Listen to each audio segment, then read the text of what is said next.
Nakakatuwa, no? Ang laki rin ang naitulong ni Meta sa kapaligiran natin. Lalo na tuwing umaga, wala ka na halos makita ang mga tsismosa na nakatumpok dyan sa labas ng bahay niyo. Halos bihira na nga rin silang tumumpok dyan eh. Paano kasi? Mas gugustuhin pa nila na mag-isip ng content para sa reels nila maghapon.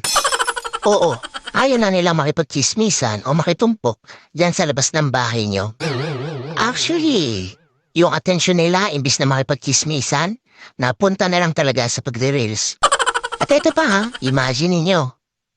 Kung dati, bumibili lang ng mga lutong ulam yung mga yan, ngayon, sila na mismo ang nagluluto ng mga ulam. At, kahit pritong itlog, inire-reels pa. Ganon kahusay si Meta. At ito ang pinakamalupit. Kung dati yung asawa mo tinatalakan ka sa tuwing uuwi ka, ngayon, hindi mo na makausap. Kasi, busy na sa pagla-live o hindi kaya busy sa panonood ng live. At ang mas matindi, hanggang madaling araw, nakikipag-engage na lang siya dahil wala na siyang pakialam sa'yo. Ang husay ni Meta, no?